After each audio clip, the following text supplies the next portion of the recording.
Good morning, everyone. I'm going to do this in English indeed, Belgian English. People who speak in Belgium always have to do it in English because you know that we have Dutch and French, so in order to cut it in the middle, we always do it in English. But it's also a fact that I think and write a lot in English.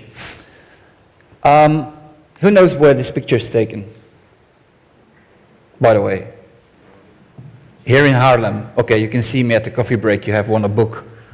All the pictures in here are taken in Haarlem. It's about contextual content. I wanted to put many of them in my presentation, but unfortunately I didn't really have the time, since I'm kind of a last-minute guy, unfortunately.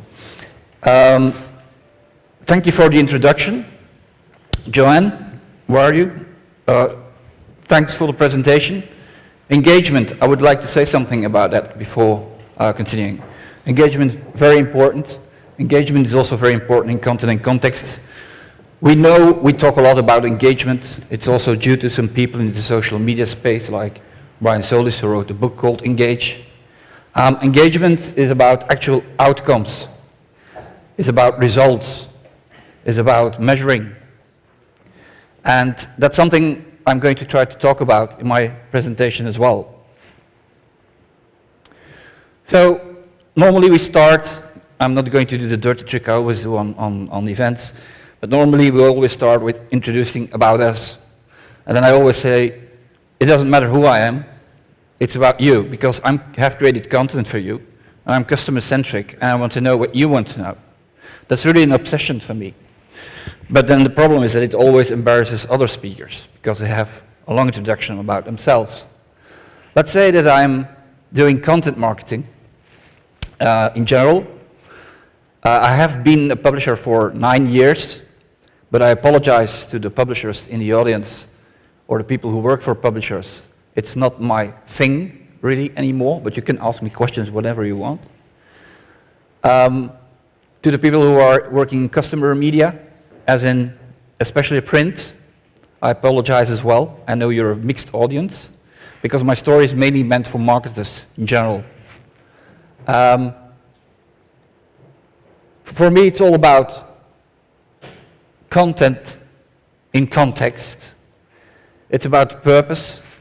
It's about what people are looking for. It's about touch points, something I'm going to introduce you to, but first I would like to know if you know that, what it means. And asking people what they want, like Frederic did in the beginning. Thank you very much for that. It's so important, even for people like us who are speaking here now today. I'm obsessed by the fact that I want to know, before you come, what your goal is, what you want to take away. And most of the time, when people answer that question, they say, I want my customers to be blah, blah, blah. So there are different degrees within making people succeed. Your success is not only your success, but it's also the success of your customers, and the success of their readers, and the success of their networks, social networks. We've talked about social, that's important as well, because if people share something on a social network, they want to be shared as well. They are looking for something. So you always have to look in these different levels and degrees. So the only way for me to more or less understand who you were and to find a proper mix in my presentation about media, about content, about marketing, was looking up on Twitter. Who is recognizing his own Twitter image here? Congratulations, you also won a book. You can come and see me at. Okay, so I know who you are. Not everyone, because you're not all using Twitter. And you are tweeting right now. My mobile, which is my Swiss pocket knife, is very, very near here, because there's lots of tools I would have liked to talk about, but I decided to have a somewhat different approach. And if you want to see tools, and I will probably show some, you can. And there as well, Joanne, the step-by-step approach, it doesn't have to be expensive approach. I like it. Because many people are investing heavily in tools and in software today, whether it's in social media or content marketing or just, data analysis of which authors are most popular, what do people retweet, what do people read, what do they like. We're like investing a lot of money to listen and to analyze and to track. And there are so many tools that we do not use that are basically free. It's another obsession that I have, is testing those tools and finding them and testing them and seeing. It should be an obsession really for everybody who's in digital marketing or who wants to innovate with his media processes.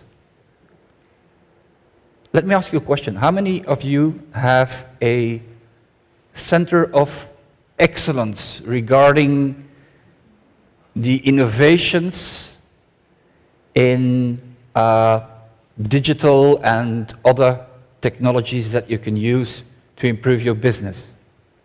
Can you please raise your hand? A center of excellence, a group of experts who are always looking what's out there on the market, one, and translate it into the business. One? Great. That's great. One is great. I'm going to ask the same question. How many of you have someone in the company who is doing that? One person. That's more hands. Great. Reward them, really. Because you don't want to innovate because you want to innovate. You want to innovate because you want to understand the business. You probably all know the saying, Rupert Murdoch, it's not the technology that matters, but what I can do with it. Well, you need a person like that. He's your center of excellence. Reward him, put him in a special spot, make him connect with other divisions, put him in the boardroom.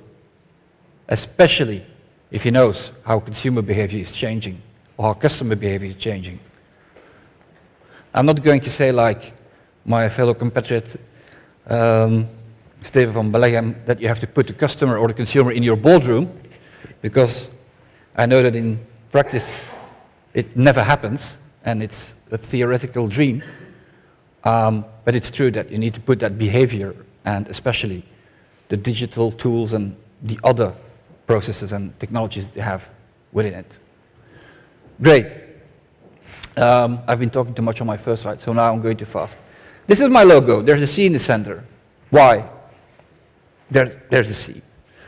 Customer, content, the core value or your brand message with which you want to connect, or relate your story with, like, for instance, the people of American Express, who have this own publishing company for the luxury lifestyle, core value. Context is credibility in the center of what you want to do. Credibility, we have lost trust, we're disconnected from customers, all that blah, blah, blah. So is it about credibility, regaining trust? The channels, many people talk about channels these days. How to succeed on Twitter, how to succeed on Facebook, how to succeed on LinkedIn, how to succeed on this, how to succeed. Is email that? Email is not that. Email will probably be that, but social is going to replace email within 5 years. A new service says that. So we're talking a lot about channels. TV, second screen, third screen, fourth screen, whatever screen. It's important. I'm not saying it's important, I'm not laughing with it. But we are putting it too much in the center today. Circumstance, cash, we want to make money. They're all king, in a way. Customer is king. Content is king. We said that back in the 90s when most companies put up websites that looked quite nice, but really just were brochureware. And then we said, content is king, content is king. You have to think about content to engage people, to actually have an outcome. Today we say, no, content is not king, because, well, yeah, it is king, but, context is king. Because in the end, content, it needs to serve a goal, and we are being a little bit content-centric. We are looking too much at content. We are thinking about, how can I push my message out and have it shared and retweeted? Okay, but what about your business goals? What about your customers? And what about your segments and the people that you want to reach, and so on and so on? So let's say, forget kings, God save the Queen. I'm in Holland, you have a queen, so I can say that here.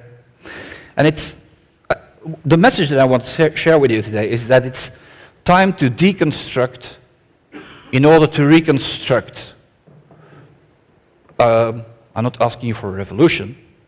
I'm simply asking you to think about all these words that we're using today, and I'm using jargon, I know, I'm sorry, I can't help it. Content, we're talking about content. What is content, first of all? If you send a tweet on Twitter that basically says something about me or what I said, you are creating content. If you are sharing content that you find on the website, you are or you have the opportunity to create content. You are not sharing content. You have the opportunity to create content because your tweet as such is content. If you provide a little bit of context to it, and if you change the message a bit, that's a content piece, a social object as such. Okay? I'm going to look at that later because it's important. And here, what shows is the importance of context. Because what you will tweet, everybody will have a different interpretation. Some of you might say, there's a Belgian speaking English here in Holland, what the heck? Others might say, this guy is constantly, working with his headset, what's his problem? Well, it doesn't really fit my ugly hat, I guess. Some of you might tweet something that I said because you like it or you find it interesting, but maybe the other people who retweet it will say, I heard that before, what's new? It seems like that conference is really not interesting. They will interpret what you tweet based on their mindset, who they are. That's context. Okay? The same goes with this presentation. It will go online. If you go back to this, for instance, people will all interpret it on SlideShare, and they say, oh, it's about people, touch points, context, and purpose. Well, this is not really what I was going to talk about. I was talking about me. But people would think that it's all about this. And they will say, oh, he says that it's all about this and that. Context is so important. What is it? I should have made my presentation a bit bigger. Well, first of all, it's an unwritten book. It's a little story. When I met with Joost Valk, who is Dutch, a few years ago, and we were talking about the idea on writing a book called Content in Context. But sorry, Joost, it never happened. Because back then already it was really, showing that everybody was focusing on content, and forgetting a bit all the rest. It's also, unfortunately, a sales pitch. You will hear it, you will hear contextual content in context all the time now. Really, you're going to be so bored with it, you're going to hear it all the time. And the reason is, and it's too bad because it's important, it's a must really to think about content in context. But the reason why it's going to be a hype is that, who doesn't know the company HubSpot? Please, really? HubSpot? Just a few? Okay, in a nutshell. HubSpot is a company that sells marketing automation software. And they invented a term called inbound marketing, basically meaning all the forms of marketing whereby people can find you, which is search engines, social media, content marketing, blogs, and so on and so on and so on. Now, the reason why they invented that term, of course, is, because that way they could push it, and now everybody's talking about inbound marketing. Now, HubSpot is a provider of software, but most people know it because they have blogs, ebooks, research papers all the time, tips and tricks, whatever you can imagine. The problem was that after a while, HubSpot was known for its content, and nobody knew that it sold software. Now, HubSpot, they got smart, and they also said, it's not only about inbound marketing. A few years ago, the people of HubSpot were here, and I asked them that question because I have to say I'm a customer of HubSpot. I'm a partner of HubSpot, but I criticize them here.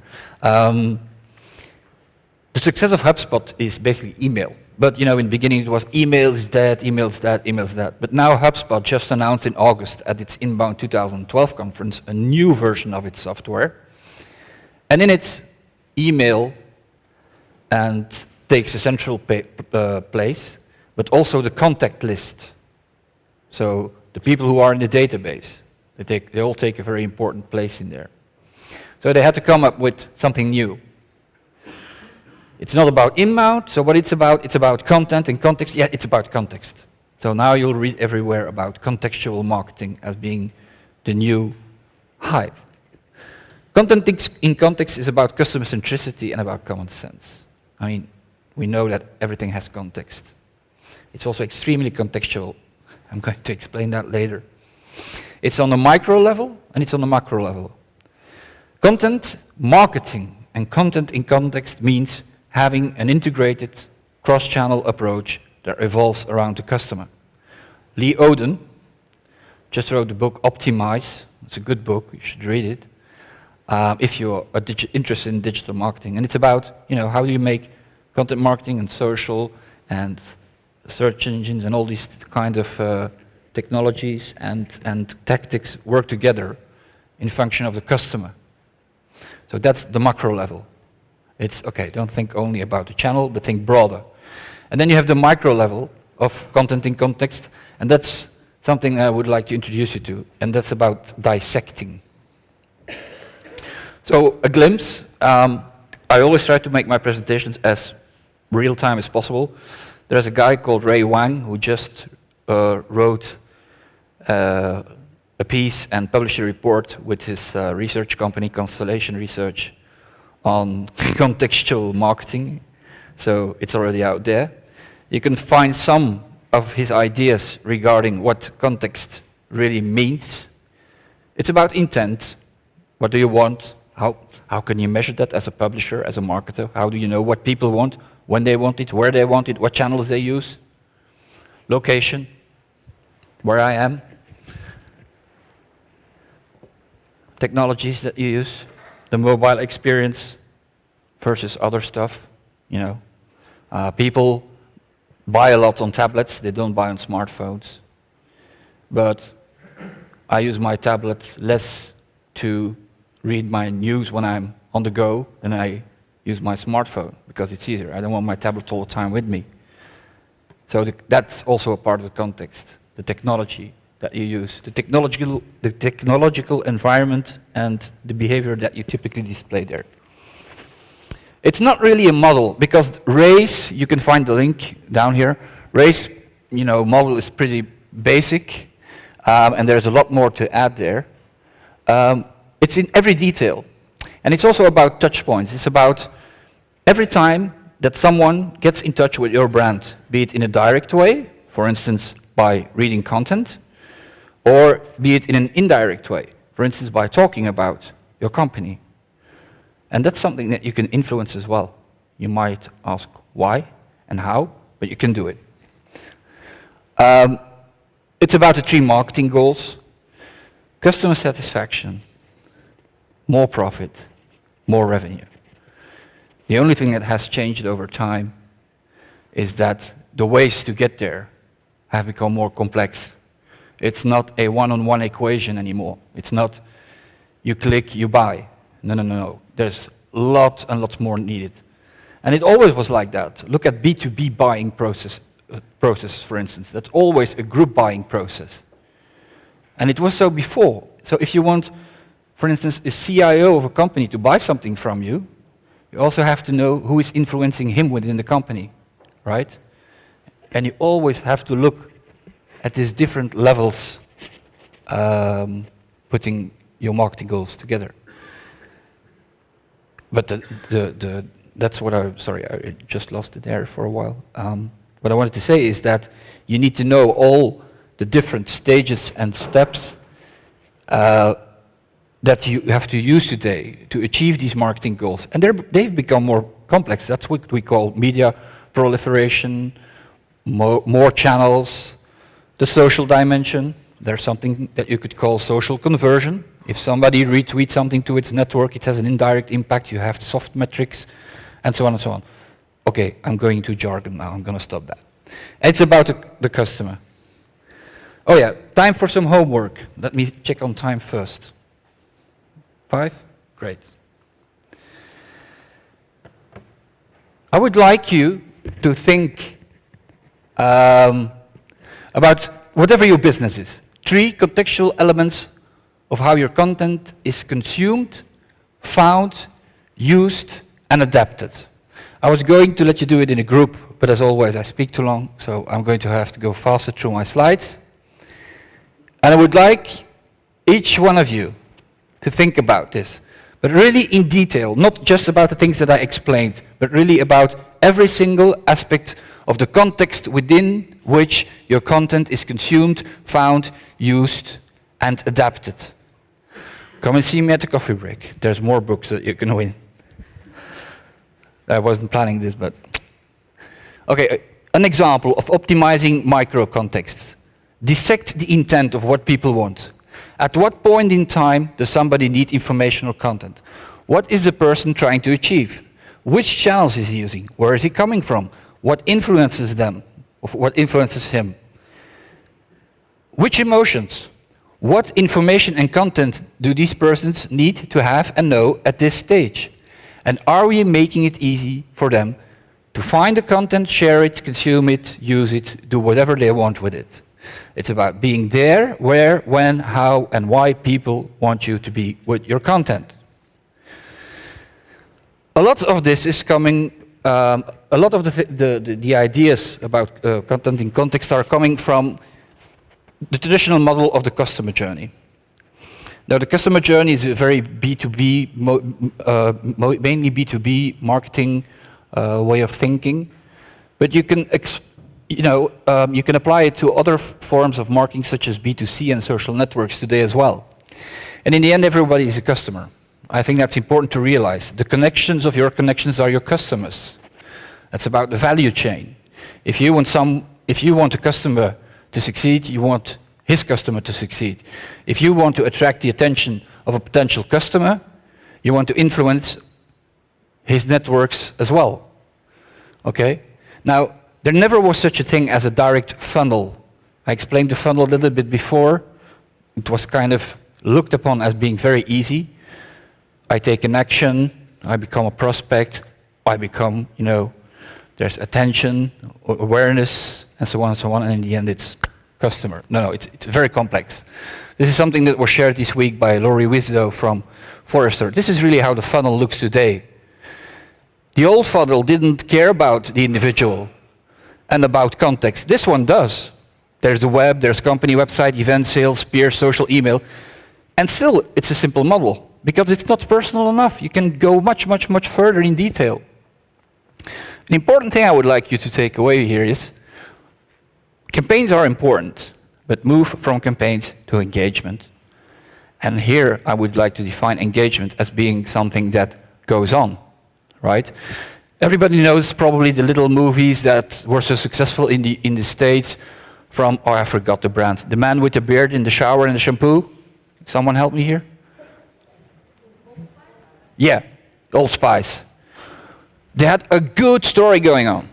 Why the heck did they stop it? Why do you stop that? That's what I mean with move from campaigns to engagement. Many models to look at touch points. You'll find them in the slide. The customer experience model, funnel models. Everybody's talking about touch points now. Touch points are coming from a CRM environment, customer relationship management. Well, marketing is customer service and customer relationship management today. It's one and the same thing. We're mapping touch points, media, buying stages, and corporate purpose.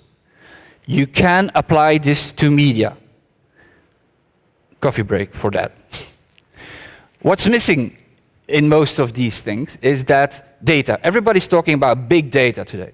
Forget big data, screw big data. Can I swear here? Screw big data, can I say that? Yeah? Okay. Right data. If I want you to buy something from me, like, I don't know, a suit, I just need to know what colors you like, what you have been purchasing before. I don't want to know all the rest. I want to know what I need to know in order to sell you a suit. That's it, period. Basic. I'm not saying that data are not important. Intent, from your purpose to the customer purpose, obvious. Time, from us time, we define the timing of when we spread our content, share it, and so on and so on. And from real time, forget real time, Real time makes you nuts, right? I'm completely going nuts in the real time world. I'm like Twitter and email. No, right time, very important. The emotion and brand aspect is missing there as well. You have to dissect the emotions. You have to look at intent in detail.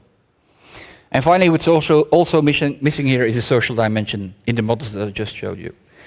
There are tools to do this yourself. This is a tool called Touchpoint Dashboard. It's basically in a beta version. It's free. This is more for the marketers, but you can apply it for media. And you simply map out, your customer buying journey with the different medias, and you can even add the content and so on. The URL is over there. One of the challenges is to know what is the moment of truth. The moment of truth is a term from CRM as well. That means 1 minute? Okay. Are you really thirsty for coffee? 4 more. The moments of truth.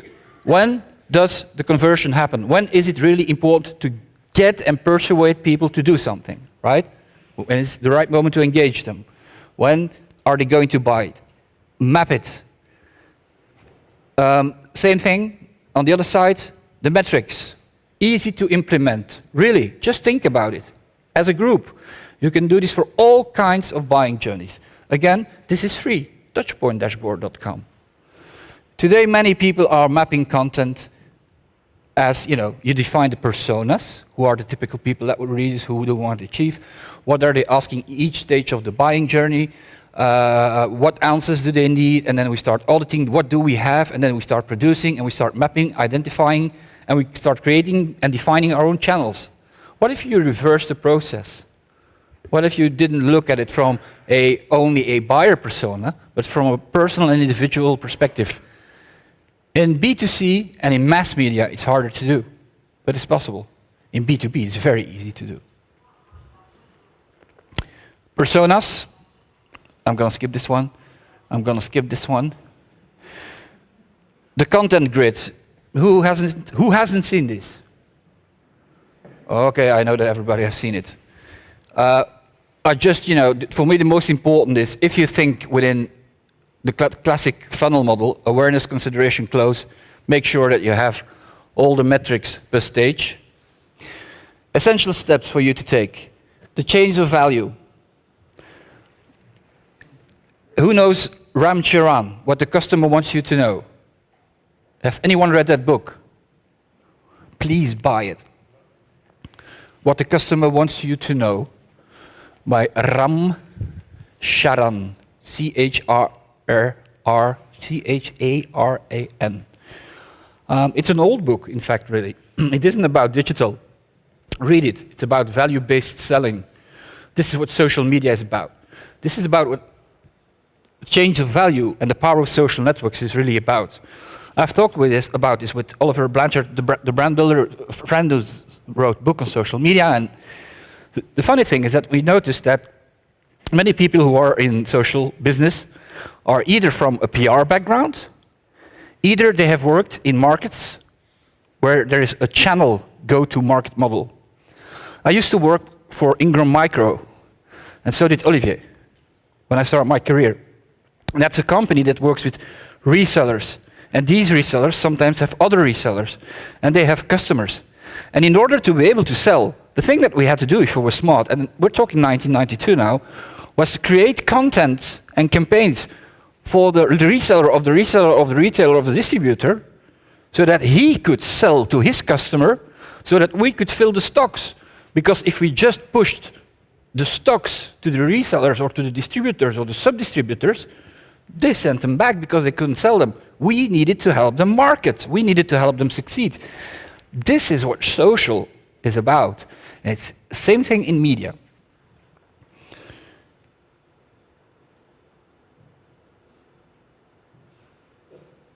Optimize, innovate, and optimize. That's it. The essence. Translate the context and the goal in the content as well. I mean, There are some black and white myths in content marketing. Now I'm going to shock some of you. Everybody says that content is storytelling. True, stories are very, very important. Content marketing, storytelling, very important. We know why. People used to tell stories in the beginning, blah, blah, blah, and then it's shared, blah, blah, blah. Well, there's a person that shares a story. There's a story, but it's also the audience. You define whether a story is a good story or not. But it's not only about storytelling, it's also sometimes about giving the right information on the right moment. Sometimes I want to discover content that doesn't contain a bullshit story. I just want information. That's context. Don't only focus on stories.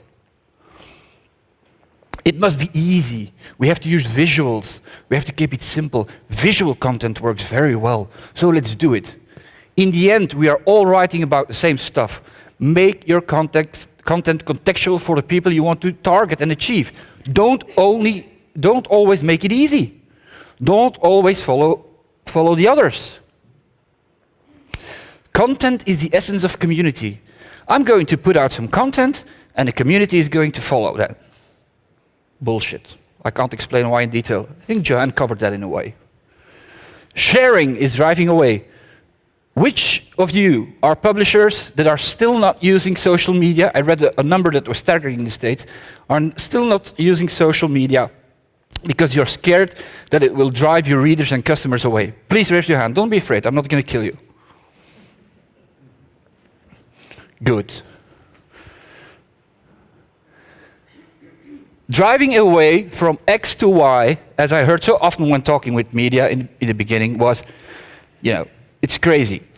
We advise businesses to use social media to funnel back traffic to where it belongs, unless your goal is conversion on another place. But normally you funnel the traffic back. This is what I see all the time on Facebook.